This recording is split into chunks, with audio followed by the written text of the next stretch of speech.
All right. Haley in command, the UN ambassador taking on critics in an overwhelming vote condemning the United Nations decision to move its Israeli embassy from Tel Aviv to Jerusalem. Critics saying the move will do more harm than good, with the ambassador issuing a warning.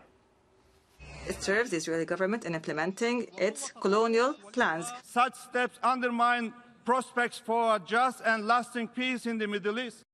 The United States will remember this day in which it was singled out for attack in the General Assembly for the very act of exercising our right as a sovereign nation.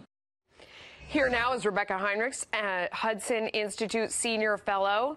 Rebeccah, what do you think about that? What do you think about that exchange and what happened today?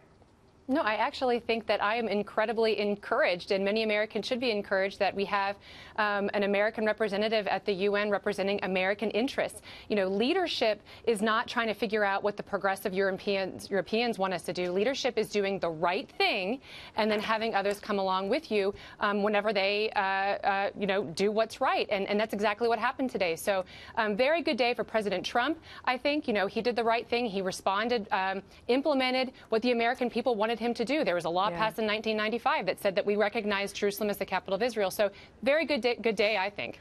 Something like what happened today makes a lot of Americans wonder why we host the UN, why we're part of the UN. As they sit there and they get together to make a big deal, to kind of slap us in the face that they don't think we should do this. But then at the end of the day, it's a resolution about nothing. Like they're just passing a, we spit on you. And it carries no weight with it whatsoever. So you wonder, why are all these people getting together and talking and working on, and then they come up with a meaningless, rebuke. Like the UN, it doesn't feel like they're doing anything anymore. Why do we even have them?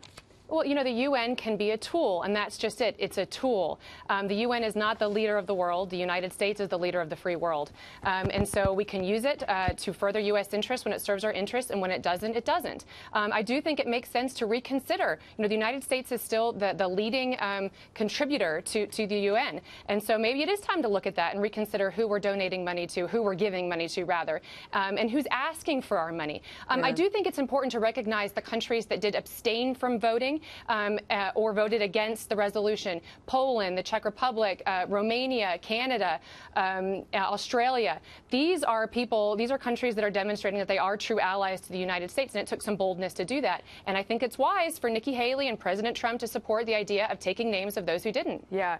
Nikki Haley getting a lot of praise for how she has conducted herself, how tough she has been. What do you think of her performance, and what do you think it means for her future? I think that she's doing great. I don't like to speculate about what she has in mind for the future, because I think we need her right now, and she's doing exactly what she ought to do as the United States ambassador to the UN.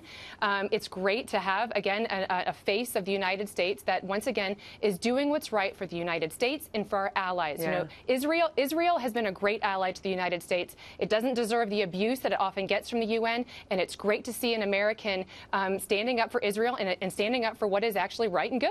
Yeah, Rebeccah, thank you. Please come back. Great job. Will do.